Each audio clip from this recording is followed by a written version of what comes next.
Salve, amigos, bom dia, feliz sábado para você que está chegando aí com a gente, que está se conectando.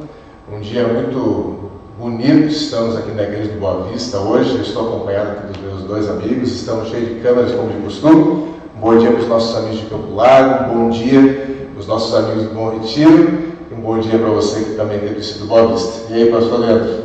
Tudo bem com vocês aí? É uma satisfação muito grande, uma alegria muito grande poder estar com vocês aqui mais uma vez. A gente estudar um pouquinho mais a respeito do que é a Bíblia, esse livro que a gente tanto conversa a respeito dele, né? E é sempre um privilégio fazer isso ao lado de amigos. Então, é um prazer estar com vocês aqui de novo. Pastor Luiz. Bom dia, gente. Tudo tranquilo? A gente está aqui, o pessoal do Bom Retiro, num cenário diferente, né? E é bom assim também porque o pessoal, acho que o pessoal que não conhece as igrejas vai conhecendo, né? Então, o pessoal do Boa Vista que não conhecia o Bom Retiro, conheceu, de Campo Largo, agora a gente está conhecendo Boa Vista. E um dia, quem sabe, nós peregrinaremos. É o próximo encontro, hein? Próximo encontro. Sabe que é isso mesmo que o pastor Luiz falou, estamos fazendo uma jornada e quem fez o percurso mais distante hoje foi o pastor Leandro, mas no próximo seremos nós, viu? É claro que durante essa semana nós teremos aí uma programação toda especial com o pastor Luiz Gonçalves, lembrando que hoje às 11 horas da manhã nós temos aquele momento especial de culto com o pastor Luiz Gonçalves, que é o orador de toda a Semana Santa. E à noite, às 20 horas, começa sim então aquela programação especial voltada para a Semana Santa. Então você que está se preparando para esse encontro, então são duas coisas diferentes, tá bom? A Semana Santa começa às 20 horas. Hoje pela manhã é o culto normal de sábado, só que com o orador o pastor Luiz Gonçalves. Então, passada a Semana Santa, em algum momento nós vamos estar juntos lá, né, pastor? Com certeza, vamos aguardar vocês lá em Campo Largo aí. Quem sabe na lição da Escola Sabatina no sábado que vem. É verdade, olha aí. Então, estamos aí. Vamos planejar. Pastor Luiz, você ora para a gente poder iniciar? Nosso Pai, nosso Rei, nós agradecemos a Ti por esse sábado ensolarado, por mais esse momento de recapitulação da lição da Escola Sabatina. Estamos começando um trimestre novo, um assunto novo, e o assunto é a Tua Palavra, Pai. Então, por favor, ilumina a nossa mente, os nossos pensamentos, para que ao falar da Tua Palavra, a gente consiga transmitir toda a beleza que existe nela. É o que nós pedimos em nome de Jesus. Amém. Amém. Só uma coisinha que eu recebi um puxão de orelha depois dos bastidores, que na última vez a gente não usou o álcool em gel na hora de começar, apesar da gente ter usado antes. Então o pessoal vê que a gente usou aqui, estão protegendo. Tá aqui, ó. Tá aqui, cadê a mão, Paulo? Dá a mãozinha aí. Aqui é o bicho.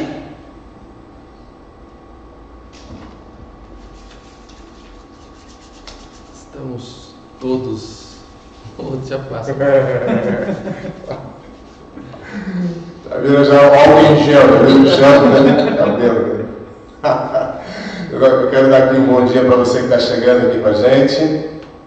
Nossa internet assim não está das melhores, assim, sabe, né, gente? Esses últimos dias é meio complicado. O Fred aqui e o Bruno que estão acompanhando a gente. Nós temos uma equipe aqui conosco, o Fred e o Bruno, e eles estão nos ajudando e não está fácil. Eles estão olhando aqui para a gente, às vezes com uma cara feia aí, porque a coisa não está legal. Então, gente, se porventura tiver algum problema de qualidade de imagem, o problema não é nosso, não é a aparelhagem, é o tráfego. É o tráfego. É tudo em casa, usando internet ao mesmo tempo. Então, faça uma campanha para que nos horários de culto, nos horários de escola sabatina, então, o povo desliga a Netflix, cria uma hashtag aí, tá? Sai da Netflix para a gente ter sinal suficiente para usar aí nos cultos. Vamos lá, pastor Leandro, faz as honras aqui para a gente iniciar isso. A gente está começando mais um trimestre, né? Começando uma lição nova. Você que ainda não tem a sua lição, essa aqui é a lição, tá bom? E o título, o tema da nossa lição desse trimestre é Como Interpretar as Escrituras. Eu separei aqui um texto logo da introdução, logo no comecinho da introdução aqui, fala assim: sendo protestantes, cremos no princípio sola Escritura, somente a Bíblia, como o único fundamento autoritativo de nossas fé e doutrinas. Nos últimos dias, Deus terá na terra um povo que se fundamentará na Bíblia, e apenas na Bíblia, como norma de todas as doutrinas e base de todas as suas reformas. Então, acho que essa lição, igualmente as outras, também é extremamente importante. Às vezes alguém pode olhar assim, mas é só para falar o que é a Bíblia. Pois é justamente por isso que é tão importante, porque é um livro, não é um livro qualquer, né? E eu acho interessante, assim, logo no começo a gente trazer essa ênfase, que nós, como Igreja Adventista do Sétimo Dia, nós, assim como os protestantes, a gente tem essa mesma percepção, a mesma perspectiva, né? Esse mesmo princípio do sola escritura, que a Bíblia e a Bíblia somente, né, é nossa única regra de fé e prática. Mas para isso eu queria começar com uma pergunta, para a gente começar a discutir aqui, o que é a Bíblia? Né? Será que a Bíblia é um tratado de teologia? Será que a Bíblia é um livro de história? Será que a Bíblia é um composto de filosofia? Vocês lembram aí o que significa a palavra Bíblia no original? Lembra disso aí? Lembra das aulas de grego ali, de hebraico? Como é que é lá, Luizão? Você que é o cara das línguas aí, você lembra disso daí? Cara, a Bíblia é uma pequena biblioteca, né? Ela é uma pequena biblioteca composta aí por 66 livros ou 72 livros, vai depender muito da versão agora que você vai ter. A gente costuma dizer assim, a Bíblia católica e a Bíblia protestante, né? Mas existe uma versão da Bíblia com 72 livros. Acho que hoje até a gente pode dar uma pincelada no porquê que existem esses livros a mais e como eles entraram nesse cânon e por que o cânon protestante, o cânon é o corpo da Bíblia, né? O conteúdo fechado dela. Por que nós só temos 66? Nós não sabemos exatamente, precisamente quantos autores escreveram. A gente estima que sejam por volta de 40 livros, não dá para precisar, porque a gente tem nos Salmos, por exemplo, vários autores. A gente tem Salmos. Não foi só Davi que escreveu Salmos? Não, tem uma bancada de autores. De 13 autores, mais ou menos. Então, e tem Salmos, inclusive, que nós sequer sabemos quem são os autores. Salmos órfãos, nós chamamos. Não sabemos a autoria. Né? Exato. Então existem muitas coisas. O processo todo levou aproximadamente 1.600 anos. Como que se chega nessa conta aí, pastor? A gente chega nessa conta fazendo os cálculos ali da época em que Moisés viveu. Isso é óbvio que vai dar um bom pano para a manga, a gente não vai entrar nesse detalhe agora, né? Mas pela data aproximada da existência de Moisés, que foi o primeiro autor, não da data que ele escreveu o primeiro livro, mas da data que ele existiu, que ele viveu, né? Todo de 1500 anos? Isso, antes de Cristo. Até o ano 100, final da década de 90 antes de Cristo, depois de Cristo, desculpa, que foi o momento em que João viveu, né? Quando ele escreve ali sua última carta, né? Seu último livro. Isso, que é o Evangelho de João. Então aí, se a gente quiser falar de curiosidades, hoje acho que essas já são as curiosidades. O primeiro livro a ser escrito da Bíblia não é Gênesis. Exato. E o último livro a ser escrito na Bíblia não é o Apocalipse. Puxa, desculpa aí. Pronto, acabou a vida. Rasgar as vestes. Eu pensei para essa temporada agora, né, desse tema específico, eu particularmente gosto muito de Bíblia. Eu tenho uma coleção de Bíblias em casa. Estou tentando ter pelo menos, né? Não é um hobby assim tão barato, mas eu tenho aqui. Eu trouxe para compartilhar com vocês aqui, eu vou até pedir ajuda para vocês. Mostra aí, pastor. Você quer pegar primeiro a gente? Pode ser. Aqui já fala sobre a questão dos 7 livros da Bíblia católica, que não estão na Bíblia protestante, né? Esse aqui, gente, é um box da Sociedade Bíblica, tá bom? É uma biblioteca acadêmica.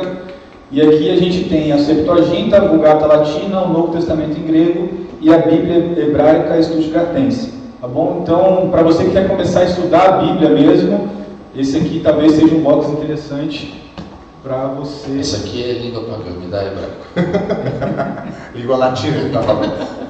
Tá bom? Não fale mal, viu? Não fale mal. Você acredita que nessa Bíblia aqui, esse aqui é a Vulgata Latina, que foi a primeira tradução dos manuscritos antigos para a língua latina, para o latim. Isso, por São Jerônimo. Isso que foi feito no quarto século. E aqui, pastor Leandro, uma curiosidade. Eu encontrei o meu nome aqui. Sério? Você acredita? É porque Paulo em latim significa pequeno. E toda vez que aparece pequeno, que aparece Paulo. Curiosidade. Olha aí. Eu achei meu nome aí, mas eu não vou dizer onde é. Vai ficar chato. Mas, Luiz, essa Bíblia aí, que você está segurando, é a Bíblia hebraica, mas Isso. como é que... Eu estou segurando ao contrário. Então, tá meio estranho, porque a gente segura assim, ele segura assim, né? Como que é isso aí? Acho que até vamos fazer o seguinte, pastor, eu dar uma pincelada nisso aqui, então eu vou dar uma pincelada na Septuaginta e você dá uma pincelada nessa aí, pastor. Tá bom. Rapidamente? Pode ser? Vai lá, pastor. Então, eu não sei se vocês vão conseguir ver, não vão conseguir ver. Deixa eu ajudar a galera. Mas ela é uma língua consonantal, isso significa que não existem vogais, existem sinais vocálicos, né? Ela se lê de trás para frente, por isso que a gente pega ela ao contrário aqui, né? Porque você vai abrir ela para cá e você vai ler ela de trás para frente. A disposição dos livros aqui é diferente, então essa Bíblia, muitos vão falar assim, o pastor está com a Torá na mão. Também, né? Então a gente costuma chamar a Bíblia hebraica, como muitos chamam a Bíblia hebraica de Torá, mas na verdade a Bíblia hebraica não é a Torá. A Torá é uma parte da Bíblia hebraica, que são os 5 primeiros livros. Que nós conhecemos como Pentateuco. Que nós conhecemos como Pentateuco. Então, na verdade, ela se chama Tanakh, ou Tanakh, né? Que são abreviações de Torá, Neviim e Ketuvim, que significa leis, profetas e escritos. Então você vai ver que, por exemplo, o último livro desta Bíblia aqui não é Malaquias. Lembra que aqui só tem o Antigo Testamento, né? Então o último livro aqui não é Malaquias, é 2 Crônicas.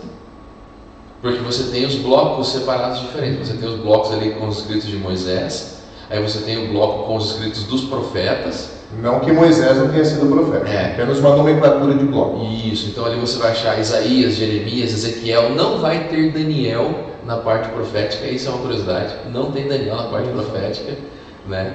E os 12 menores ali e tudo mais. Aí quando começam os escritos, que é a parte de sabedoria da Bíblia, você vai ter Salmos, Provérbios, Jó, Cantares, Eclesiastes.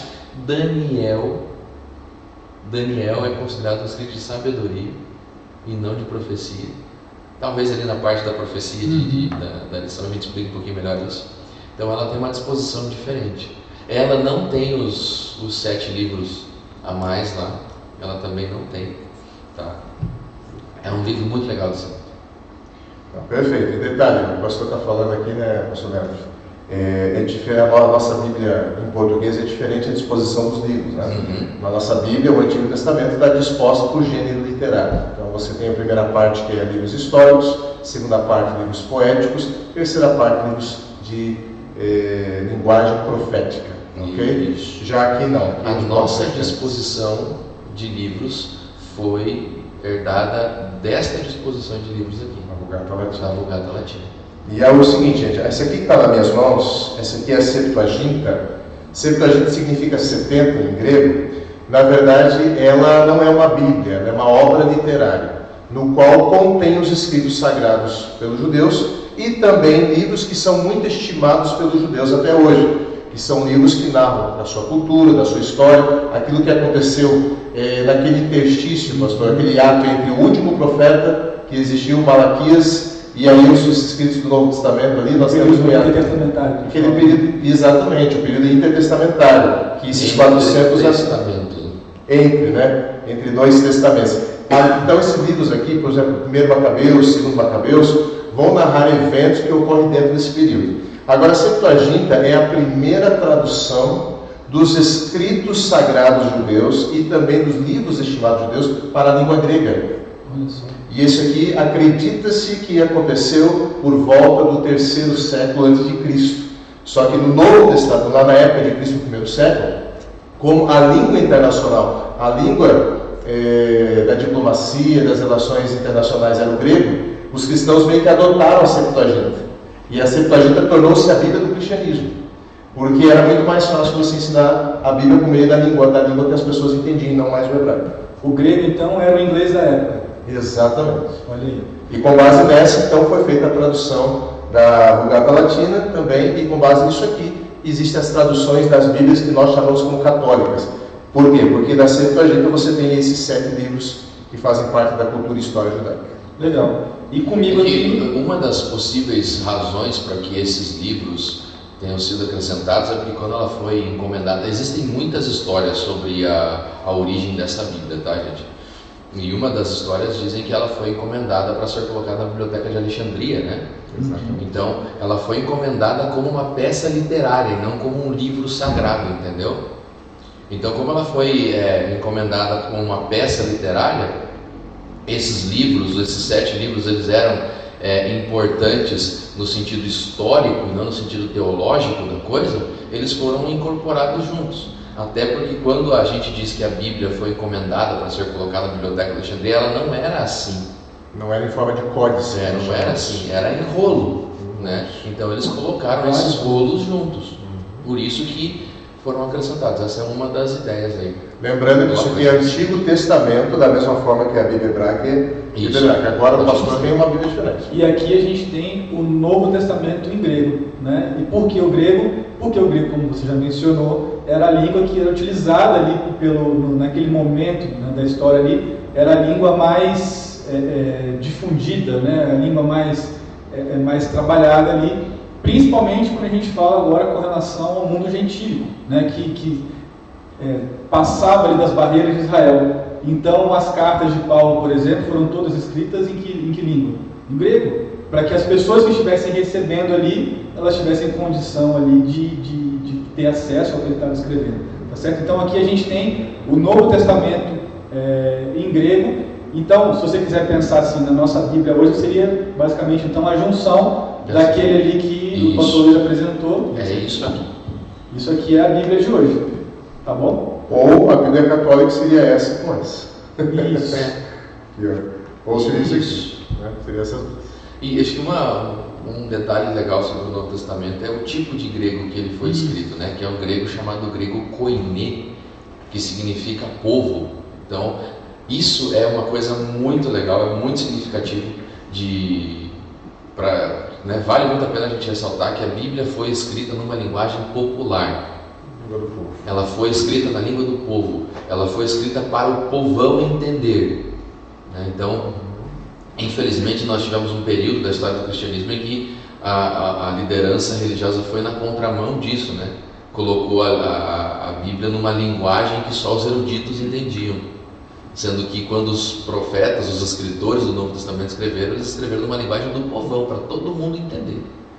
Isso é bacana. Quando o pastor fez a pergunta como interpretar as escrituras, aqui nós já temos a primeira barreira, né, que é a barreira linguística também, né?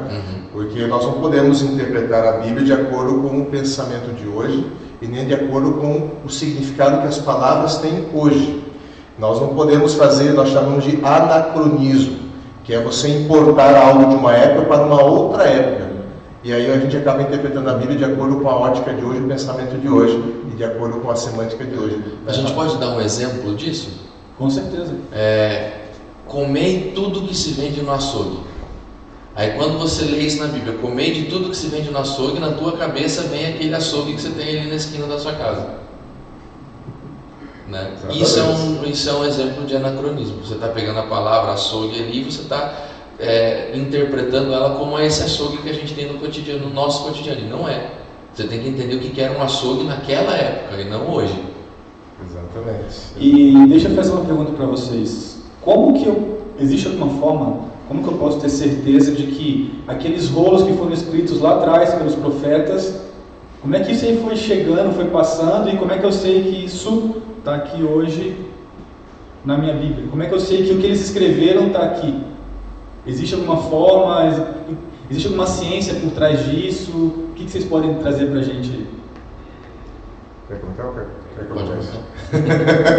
Ele falou que é uma bomba esse negócio. Não estava combinado, tá, gente? Essa aí é a negadinha agora. É o seguinte, gente, na verdade a transmissão do texto, hoje nós não temos mais os manuscritos originais, né? Os manuscritos Como que era o originais, nome que era dado para eles? Vocês lembram? autógrafos. Olha aí, de onde veio o autógrafo lá, tá, gente? Nós não temos mais isso aí, porque, obviamente, é o tempo, né? Isso, Nós então, temos uma cópia da cópia da cópia. Se algum dia você for questionado, alguém te questionar assim, não, mas eu queria que você me mostrasse tal Original. texto nos manuscritos originais. Eu também gostaria. Eu também gostaria de ver. Então você pergunta para o cara, se ele souber onde estão, por favor, nos avise. Né? O que nós temos são cópias. Só que o que acontece? Só para título de informação, né? Nós temos hoje no Novo Testamento, lógico, você vai ter uma informação aqui você vai ter uma informação aqui de 20, quantos mil que ele colocou? 24.600. Ele colocou 24.600 manuscritos do Novo Testamento. Só do Novo Testamento. É que, na verdade, o autor aqui ele está englobando citações, manuscrito de forma geral. Manuscrito mesmo do Novo Testamento são em torno de 5.800. Esse é o número, né? Mas, lógico, nós temos milhares de citações também, fragmentos também que não tem o livro por completo. E tudo isso, pastor, foi por meio, então, da transmissão. A Bíblia chegou para nós hoje por meio da transmissão, da cópia, né? Aí o trabalho dos escribas, que foi muito importante, o trabalho dos monges, que foi muito importante, dos mospeiros, os maçoretas também, que eram os especialistas judeus, que também se precaveram em deixar registrado para a posteridade isso. E eles eram muito criteriosos. Só que, olha só, os maçoretas, na verdade, o Antigo Testamento ele está mais bem preservado do que o próprio Novo Testamento. Então, o Antigo Testamento, as pessoas maçoretas, por exemplo, contavam letras e depois chegavam no final da obra e ao contar, se não batia, eles faziam cópia de tudo de novo. Já o Novo Testamento foi escrito numa época de perseguição, Paulo, João. Então, as cartas eram enviadas por emissários, essas cartas eram lidas nas igrejas e os próprios irmãos faziam cópia dessas cartas e enviavam para outros membros. Então, foi num período difícil da igreja e, lógico, graças a Deus foram preservados e nós sabemos da sua veracidade. Por quê? Porque quando nós temos essa gama, essa diversidade de manuscritos, nós comparamos eles, nós percebemos que a essência do texto permaneceu a mesma, mesmo comparando manuscritos de épocas totalmente diferentes. A ciência que você perguntou, né, ela é chamada crítica textual. Então esse é o nome da ciência que vai fazer essas comparações, essas análises, vai ver. E aí, gente, tem um monte de critérios. Data, o estilo de letra, né? Então você vai ver, por exemplo, tem um determinado momento da história, ou até um determinado momento da história, todas as letras do alfabeto grego eram maiúsculas. Aí depois de um certo tempo foram acrescentadas letras minúsculas. Então quando você pega um manuscrito na mão e todas as letras estão ali em maiúsculas, sem espaços entre elas, você já consegue ver que ele é mais antigo, o tipo de material que foi escrito, né? Papel, papiro, pergaminho, se ele estava em códice, se ele estava em rolo. Então existem uma série de fatores, né? Interessante que em 1947, pastor, foi encontrado os famosos rolos do Mar Morto de uma forma acidental. Eu acredito que foi uma providência divina. E quando foram encontrados esses manuscritos do Mar Morto, que foram encontrados ali, obviamente, peças literárias de Isaías e outros profetas, foi comparado com os manuscritos mais antigos que nós tínhamos. Os rolos do Mar Morto, eles datam de um período de 1000 anos mais antigo do que o manuscrito mais antigo que nós tínhamos na época. Calcule isso. Então quer dizer que até 1940 e pouco, nosso manuscrito mais antigo, ele era bem tardio. E agora com os rolos do Mar Morto, nós temos cópias muito mais antigas, em torno de 1000 anos antes. E quando nós fazemos a comparação dos rolos do Mar Morto com as cópias tardias, nós percebemos que a essência do texto permaneceu a mesma. Existem alguns erros? Sim, existem alguns erros acidentais. Erros também que não foram acidentais, mas nós sabemos quais são eles, nós sabemos identificar eles e eles não comprometem a ortodoxia ou a doutrina da igreja, aquilo que a igreja crê, né? Não compromete. O importante é o conteúdo da mensagem está preservado. Você pode achar às vezes diferenças entre uma palavra e outra, entre uma localização de um texto, né? Em alguns manuscritos um texto aparece num lugar, em outros aparece em outro, mas o conteúdo da mensagem, o conteúdo da revelação em se tratando de salvação está plenamente preservado. O problema é, pastor, mas existem pessoas que acharam 3.000 erros na Bíblia. Você já viu essa história? Se você for procurar, acho até você mais. vai achar mais. Acho até mais. O problema é o que você considera erro. A gente tem que chegar a essa definição. O que é erro? É erro o quê? Numa informação científica, às vezes vai acontecer, né? Numa informação numérica, claro. Lembra que muitas vezes os escritores do Novo Testamento, por exemplo, eles iam citar o Antigo Testamento numa carta, alguma coisa ali, eles não tinham a Bíblia para pegar e procurar, deixa eu ver aqui onde é que está. Até porque não tinha capítulo e versículo, né? Os capítulos eles foram acrescentados lá por volta de 1500 depois de Cristo.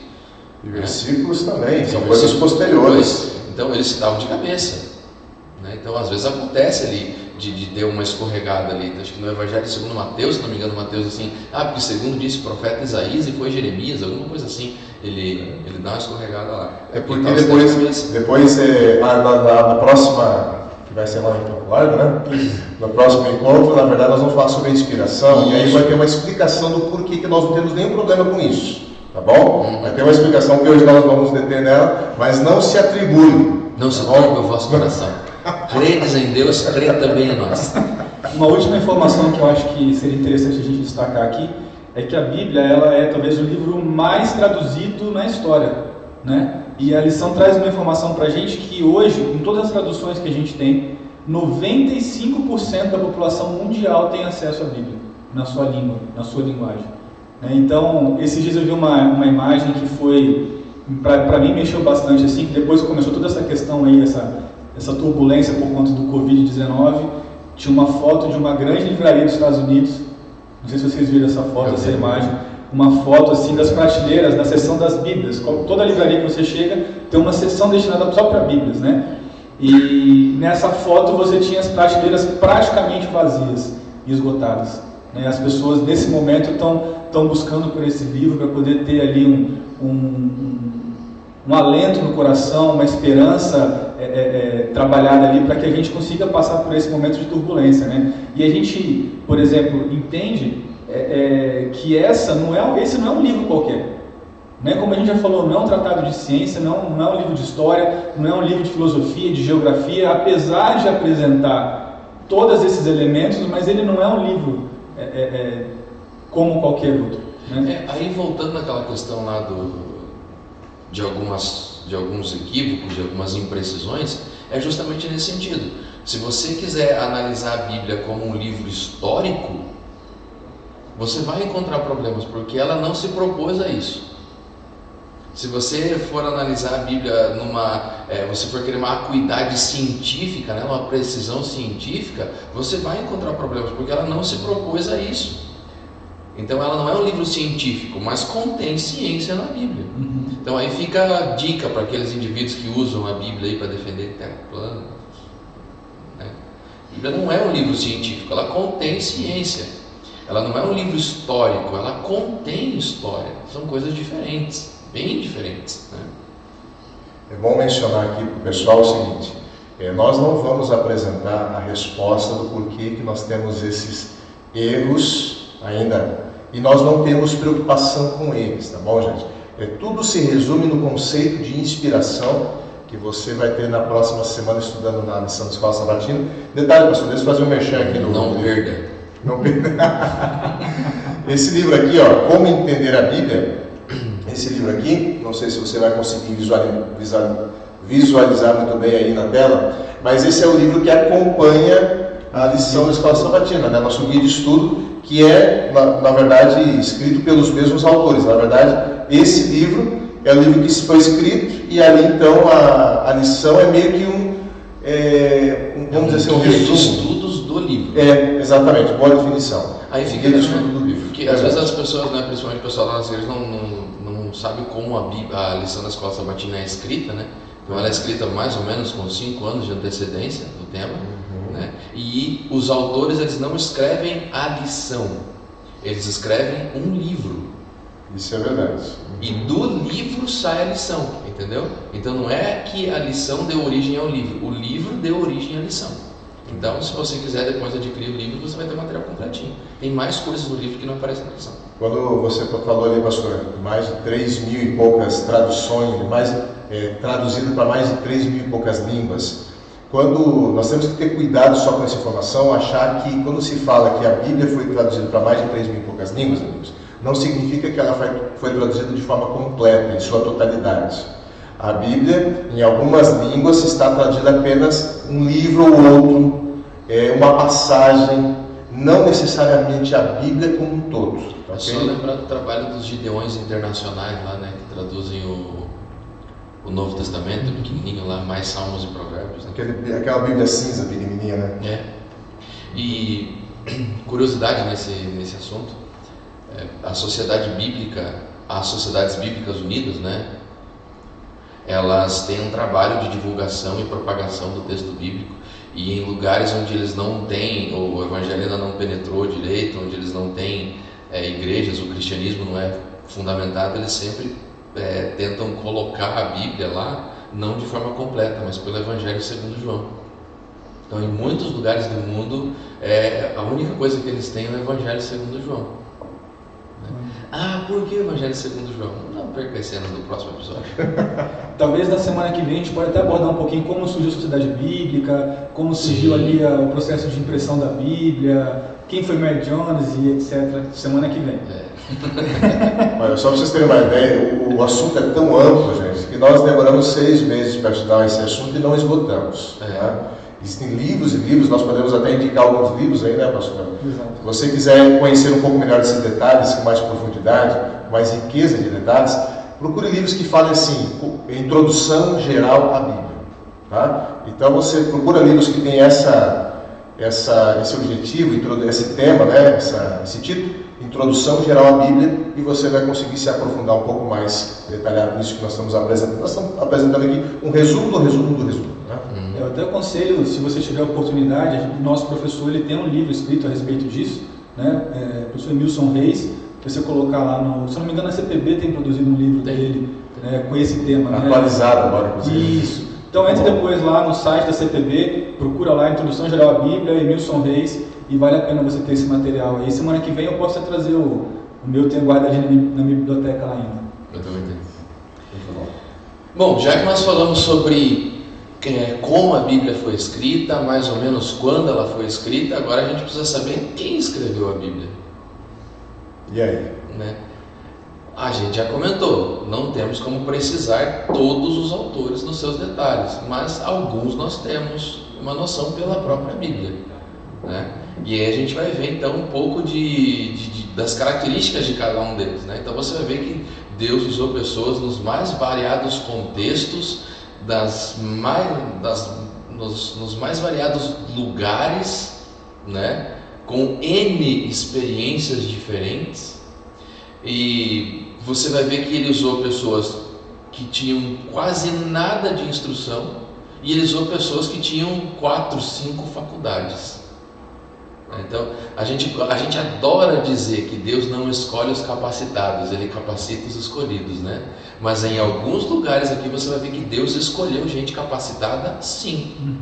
Ele aperfeiçoou o que precisava ser aperfeiçoado. Mas se você pegar, para mim, as 2 mentes mais brilhantes da Bíblia, Moisés e Paulo, eles eram extremamente capazes quando o assunto era escrever. Extremamente cultos, né? Paulo era filósofo, historiador, escriba, poliglota, advogado, juiz, trocentas coisas. Isso com 20 e poucos anos de idade. Né? E Moisés foi educado como príncipe do Egito. Na corte. Tendo acesso ao que tinha de mais avançado, né, em conhecimento, enfim. Exato. E aí você tem Pedrão. Detalhe, né, pastor? Detalhe. Olha como isso aqui é importante. A educação formal na época do primeiro século, gente. Apenas acredite-se que pelos historiadores 5% da população greco-romana sabia ler e escrever. Dentro da nação de Israel, 30% da população acredita-se que sabia ler e escrever. Agora você procura na época de Moisés.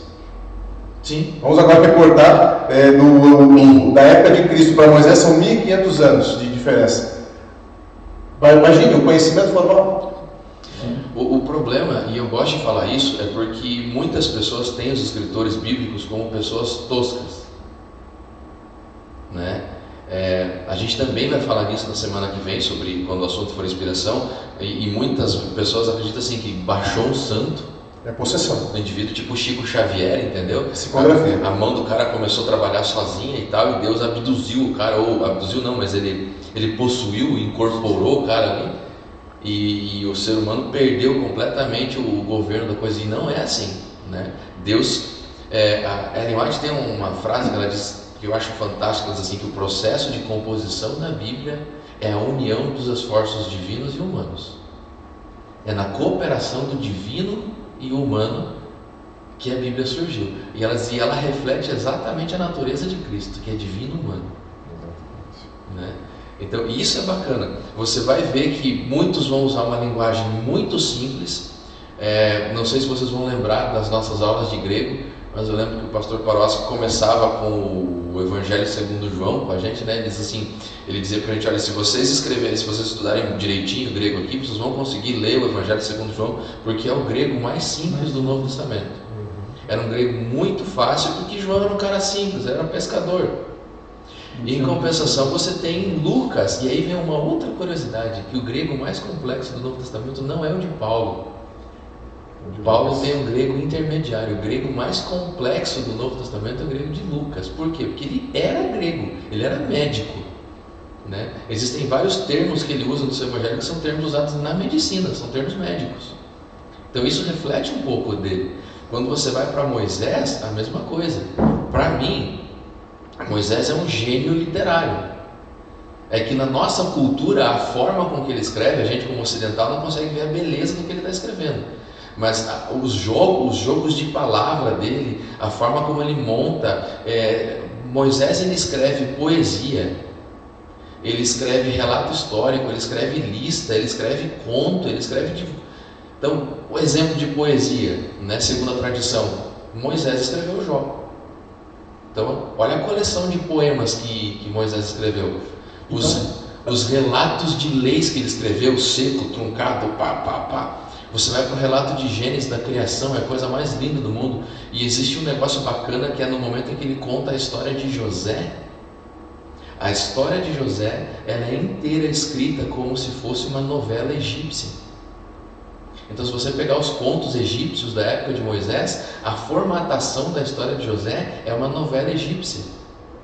E aí vale lembrar, a história aconteceu no Egito. E Moisés foi criado no Egito, então ele tinha tato com o negócio, ele sabia como é que funcionava a literatura da época, e ele usa esses recursos para que a literatura, para que a história dele fosse difundida, para que ela ficasse gostosa de ser lida, ou ouvida, né? Porque elas começaram a ser contadas via oral. Então o que você está falando para a gente aqui, só para ver se eu entendi bem, acompanhei de raciocínio, é que a forma com que, primeiro, ele escreveu diversas formas diferentes, e a forma tinha a ver também com a mensagem que ele queria trazer. Sim. Então, quando eu preciso olhar para o texto bíblico hoje, eu preciso também olhar para a forma como ele foi escrito, para conseguir extrair toda a mensagem que ele tem para trazer para mim hoje. Eu falo muito para minha galera, que o pessoal sabe que você tem que se preocupar muito na relação da forma e do conteúdo. Não é só o que foi escrito, mas como foi escrito também me ensina várias coisas, também me traz várias lições. Interessante. Em detalhe, né, gente? Nós temos ali Amós, boiadeiro, Mateus, cobrador de imposto, funcionário público, né? Então você vê ali Davi, rei, né? Primeiro pastor de ovelhas, depois torna-se rei. Né? Então você vê pessoas com muitas funções diferentes, né? E é muito importante isso que o pastor falou, dessa questão, Deus não escolhe os capacitados, mas capacita os escolhidos. Tudo isso, sabe por quê? Porque a pessoa quer dar uma ênfase de que Deus é o Deus dos ignorantes e dos pobres, mas Ele é Deus dos cultos e também dos ricos. Nós fazemos uma distinção, sabe, uma polarização, essa da direita e esquerda, até nisso. Até nisso. Não coloque direita e esquerda na Bíblia, gente. Não queira interpretar a Bíblia de acordo com as ideologias, ok? Deus é o Deus de todos. Para Deus não existe homem e mulher, para Deus existe ser humano. Para Deus existe indivíduo, independente de raça, de cor, status, de posição social, de tudo isso. Gente, vocês têm que entender uma coisa: Deus usa quem Ele quiser. Bom, Ele não está preso a castas, culturas e contas bancárias. Deus usa quem Ele quiser, no momento em que Ele quiser. Usou Nabucodonosor, um rei babilônico, que escreveu um capítulo da Bíblia. Daniel 4. Tem a colaboração dele ali, né? É a colaboração dele. Mas falando em Daniel, a Bíblia também fala que, a lição também fala que a Bíblia apresenta muito com relação à questão de profecia, né? Tem até um texto aqui na lição de terça-feira que fala assim: 30% do conteúdo da Bíblia, do seu conteúdo, é composto por profecias e literatura profética. Que você... É a mesma coisa, profecia e literatura profética? Existe uma diferença? Que diferença é essa daí? Quando a gente fala literatura profética, a gente está falando de um gênero literário. Então não significa que 30% da Bíblia seja visão ou profecia no sentido de você adivinhar o futuro, adivinhar entre aspas, né? Mas de você criar perspectivas sobre o futuro, sobre você antecipar o futuro. Tem profetas na Bíblia que não fizeram isso nenhuma vez, por exemplo, né? Então, quando você fala em profecia, você está falando do conteúdo profético no sentido de revelação, antecipação do futuro. Mas quando fala literatura profética, você está falando das várias formas que foram escritas. Então, um exemplo, eu coloquei alguns exemplos aqui de literatura profética. Literatura profética pode ser entendida como aqueles ais que tem no livro de Abacuque, por exemplo. Ai daquele que edifica a sua casa com injustiça. Ai daquele... Isso é um gênero literário dentro da profecia, que são os lamentos, né? Existem as tipologias, que são aqueles símbolos, por exemplo, dos rituais do santuário. Existem o símbolo aponta para algo, para outra coisa, algo maior. Isso. Ou você tem os relatos dos chamamentos proféticos, de como Deus chamou os profetas.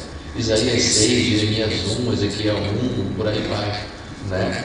Você tem os hinos, canta alegremente, noiva do céu, entendeu? Tem isso. E você tem, acho que as partes que eu acho mais divertidas e que muitos não entendem e às vezes pulam, né, que são as partes das dramatizações dos profetas. Essas partes para mim são as mais legais, quando Deus chega para fala assim, gente, vai lá, que nem ele chega para Jeremias, você vai lá, você vai pegar uma cangalha, né, como é que diz o nome agora que Jesus usa no Novo Testamento? Jugo, bota um jugo no pescoço, entra no palácio do rei, que aquele jugo diz assim, rei, isso aqui é Jerusalém e vai acontecer isso com você. Então você foi de cara. Ele chega uma coisa, eu vou apanhar, você vai apanhar, não vai lá. O outro ponto eu acho que você fala vai em casa com uma prostituta, você vai em casa com uma mulher adúltera, né? Lembra que você tem até uma coisa engraçada da Globo? Vai pegar uma mulher adultera, né? Você Olha uma interpretação. Eu ia pegar essa notícia para ele trazer hoje aqui. Tem duas dramatizações que eu queria colocar aqui como uma curiosidade. Uma que é a de Ezequiel, que Deus falou assim, Ezequiel, você vai dormir 40 dias virado para o lado direito, apontando para o norte.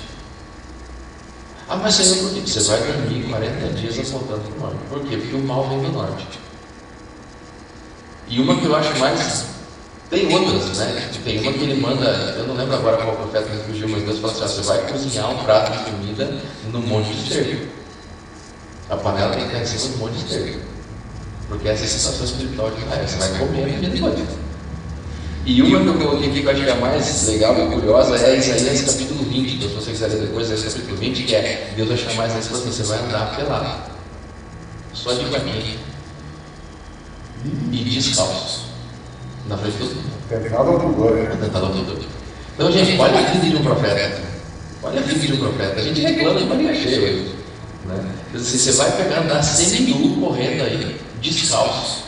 Por quê? Porque isso é o que vai acontecer com o povo quando o Babilônia vier. E aí vem um negócio interessante, porque a palavra vestir em hebraico é galar. E é a mesma palavra para exílio. Exílio em hebraico é galar. Então quando eles viam quando eles viam Isaías andando vestido, e eles se referiam a ele como um cara exilado, entendeu? E aí o cumprimento dessa profecia foi no dia em que Nabucodonosor invadiu Jerusalém mesmo para levar o povo. Ele tirou o povo à noite, dormindo, e o povo saiu tudo seminu. Exatamente como aconteceu com Isaías. Uma ilustração antecipada. Então isso é literatura profética. Entende? É muito mais do que a antecipação de um evento futuro. Um detalhezinho só o pessoal... Pastor, o que os pastores estavam querendo dizer com esse negócio de Oséias e tal? Acho que é bom dar só explicar. Explica porque isso é complicado. Uma reportagem que saiu na Globo, você vai encontrar isso no YouTube, tá? Não é fake, é real. De um pastor de uma comunidade evangélica pentecostal, ele estava tendo relações sexuais com as esposas dos seus membros. E ele justificava isso com base no texto de Oséias, capítulo 1, aonde supostamente ele interpretava que Deus estava orientando que ele tinha que ir lá e adulterar com uma mulher. E aí então a repórter, não lembro agora aqui, vai fazer uma entrevista com ele e vai perguntar, mas me mostra aqui o texto, né? Ele vai mostrar o texto. Então, o que diz aí? Vai e encontra uma mulher adúltera e tenha relações com ela. E ele lia, vai encontra uma mulher e adultera com ela, tenha relações com ela. Então ele confundiu o negócio de fazer um acento. E ele ficou todo sem jeito na frente da repórter, né? Agora pense. Não, e é de ponto que chega no marido liberar a esposa, do tipo assim, Deus está falando com ele. E a forma mais comum de literatura profética, então, é o discurso dos profetas, que é o famoso assim diz o Senhor. Né? Essa expressão assim diz o Senhor aparece 464 vezes no Antigo Testamento. Então, outros diz o Senhor, palavra do Senhor. Então, as pessoas entendiam aquilo como esses são os famosos oráculos, né? Então, quando o profeta se levantava e dizia assim diz o Senhor, o povo já sabia que agora não era mais ele que estava falando. Era Deus através dele. Né? Então, isso é o porta-voz. Bom, a gente está caminhando já para o final aqui, o nosso tempo não permite. Tinha muita coisa ainda mais que a gente poderia compartilhar, mas tem um ponto que a gente não pode terminar sem ele, que é o que torna esse livro diferente dos demais. A lição de quinta-feira tem um título ali, o poder transformador da palavra. Esse não é um livro, não é um conto, não é uma outra obra qualquer. Quando a gente olha para aquilo que ela traz na vida daqueles que a chegam de coração aberto para ela, E eu queria que ele trouxesse para a gente um pouquinho quais são as evidências, então, da origem divina desse livro, da Bíblia. O que traz para a gente essa transformação? E junto com isso, Leandro, a gente pode fazer uma pergunta que é simples, mas ao mesmo tempo não é. Que é assim, a palavra tem poder? O que vocês acham? O que eu entendo por palavra? Né? O livro em si, a palavra em si. A Bíblia tem poder? O livro em si, ou que ela... Porque a gente diz assim, não, porque a Bíblia, este livro, ele tem poder. A Bíblia é um livro poderoso. E a gente acha que se deixar ela na estante aberta em Salmo 91, o poder dela vai exalar, assim, né? Até porque grandes conhecedores da Bíblia, pessoas extremamente letradas na Bíblia, muitas vezes são inclusive ateus, não acreditam na Bíblia, não acreditam na Bíblia como palavra de Deus, mas eles conhecem profundamente o que está escrito ali. Sim. Mas que evidência a gente tem aí, pastor Paulo, da origem divina da Bíblia? Tem alguma coisa que pode destacar para a gente aí? Eu vou deixar essa questão da transformação por último, que eu acho que é mais importante, mas pedir ajuda de alguém para ver segunda carta de Paulo a Timóteo, capítulo 13, verso 16. Se você sair com a sua Bíblia, abra lá, segunda carta de Paulo a Timóteo 13, 16, 17. Primeira evidência, na verdade, se encontra nesse texto aqui, que é o testemunho que ela dá de si própria, e que ela dá de si mesma. O que ela diz? O que diz aí, pastor Luiz? 2 Timóteo 3,16 diz assim: toda a Escritura é inspirada por Deus e útil para o ensino, para a repreensão, para a correção, para a educação na justiça. Então, olha só, e pode ler o versículo seguinte também, interessante, só para complementar o raciocínio. Verso 17: a fim de que o homem de Deus seja perfeito e perfeitamente habilitado para toda boa obra. Então veja, aqui nós temos não somente o propósito da Bíblia, mas diz que toda ela é inspirada por Deus. Logo, a Bíblia, ela mesmo diz que é a palavra de Deus. Ela mesmo diz que é inspirada toda ela por Deus, significa que ela não é um registro do pensamento humano. Ela não é um registro do raciocínio lógico, da filosofia humana. Ela é um registro da atuação de Deus na história humana, escrita por vasos de barro, como diz Enoch, por pessoas, seres humanos falhos, mas o que ela é a palavra de Deus no sotaque humano, na linguagem humana. É a palavra de Deus. Se ela é a palavra de Deus, então ela é comunicativa. Ela é a regra, ela é a norma. Essa é a primeira evidência. Segunda evidência, eu colocaria aqui a harmonia dos símbolos, porque eles não se conheceram.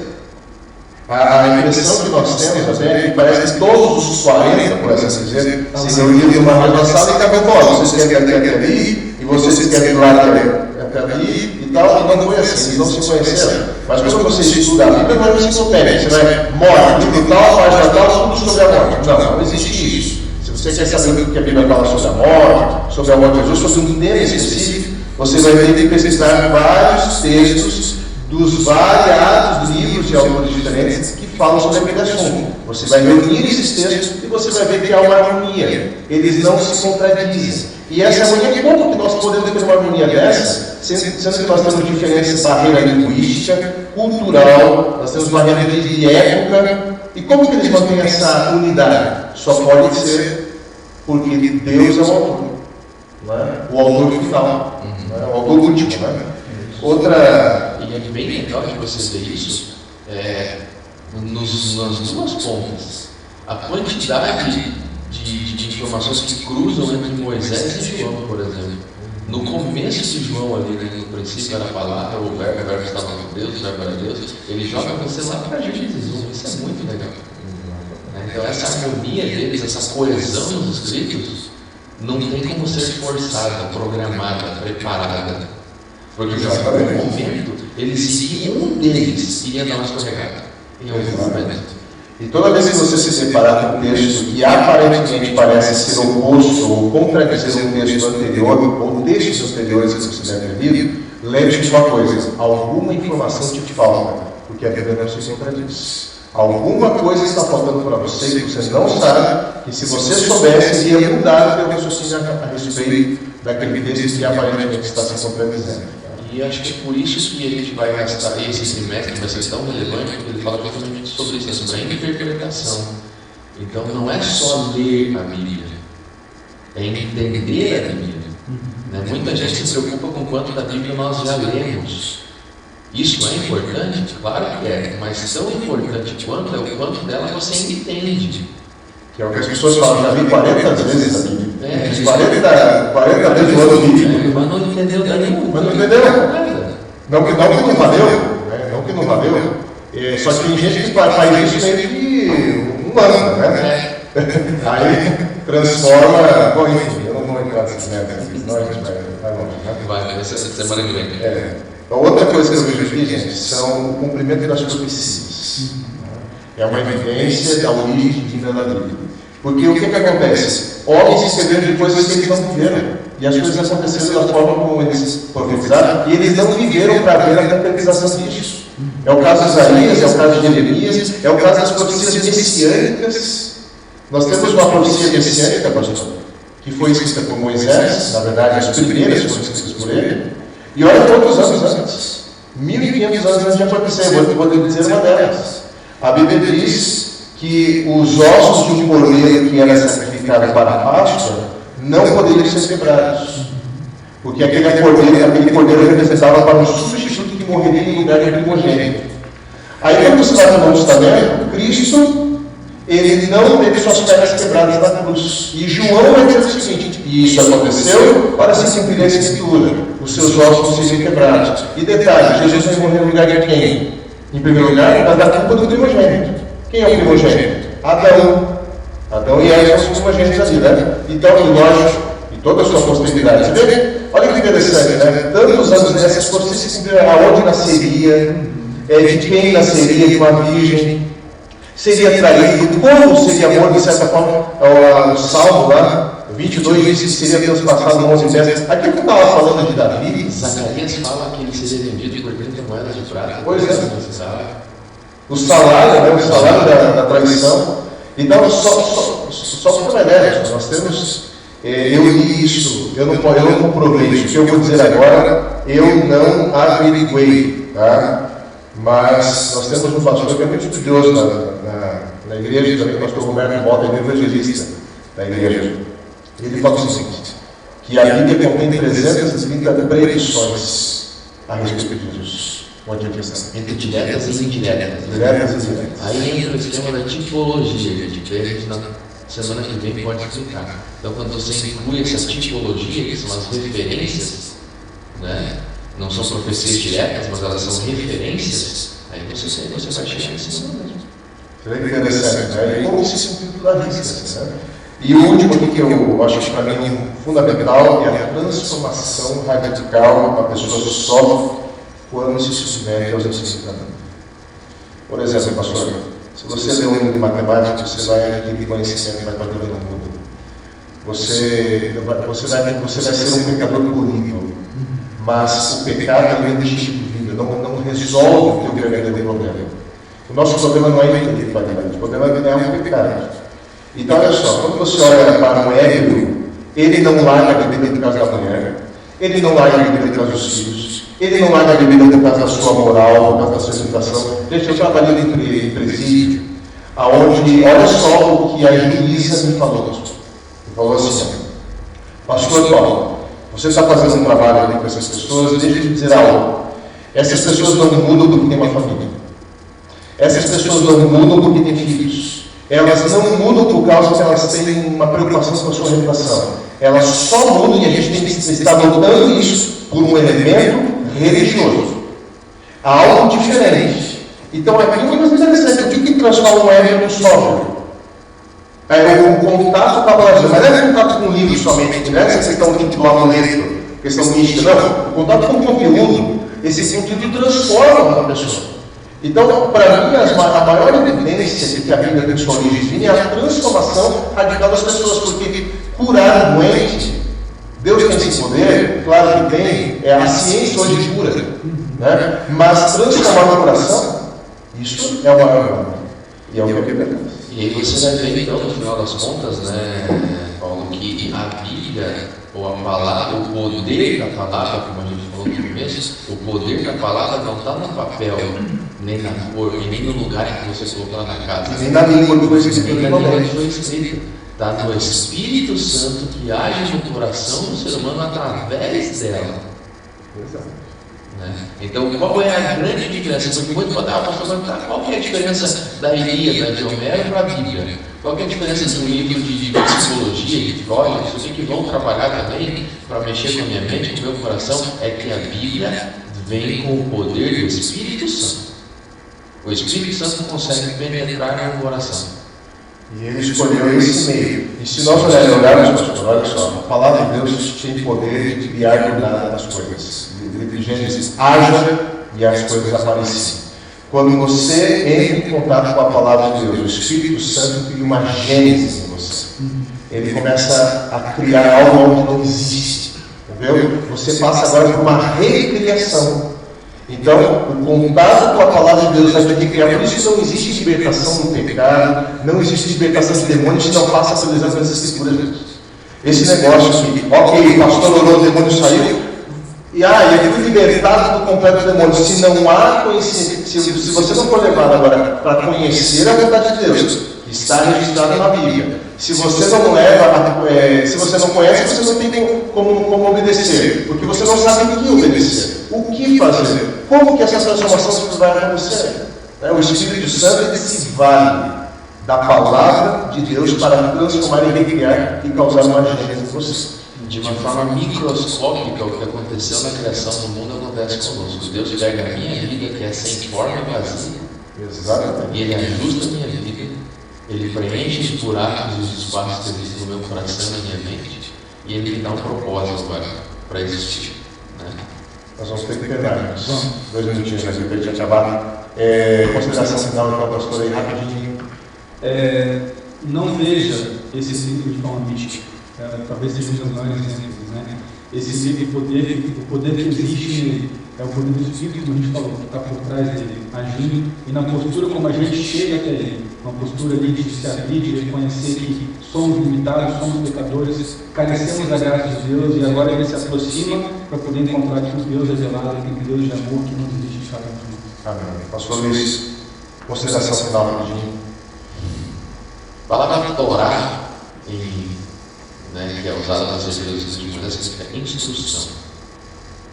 Então, o que não só o Pentateuco, ele não só o começo da Bíblia, mas o que ela é como um todo? A Bíblia é um manual de instrução, que só tem valor se for executado. Não é assimilado, não é só decorado ou memorizado, mas como todo manual de instrução, só tem função se for executado na vida diária. Por isso que o salmista diz: lâmpada para os meus pés é a tua palavra e luz para os meus caminhos, porque ela é um guia. Né?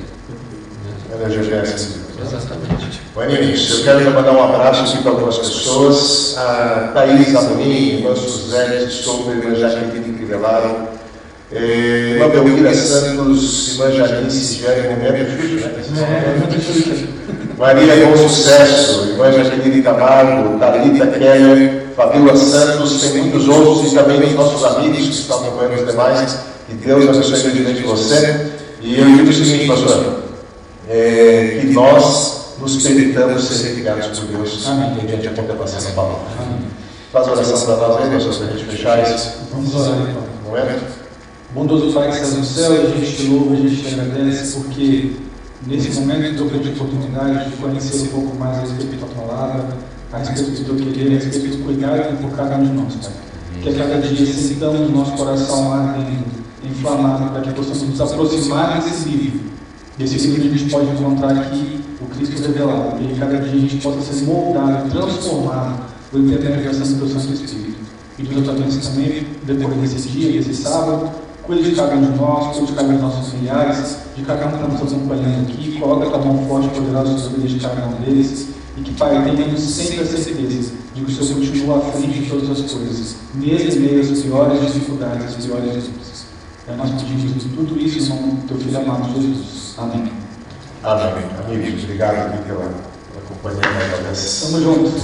Buenas, tchau e até. E só um detalhe, se você não fez a sua adoração hoje, abra lá o seu aplicativo do SEBMI, faça lá o seu momento de fidelidade a Deus no meio dos dias, no meio das ofertas. Se você não tem aplicativo, procure o tesoureiro da sua igreja, o seu pastor, para saber qual é a conta bancária da igreja. E o cuidado das informações que tem por aí. Procure direto o tesoureiro da sua igreja, para que você possa conhecer os dados bancários e fazer uma transferência bancária também é uma possibilidade. Devemos ser fiéis, principalmente nesse momento agora de reclusão.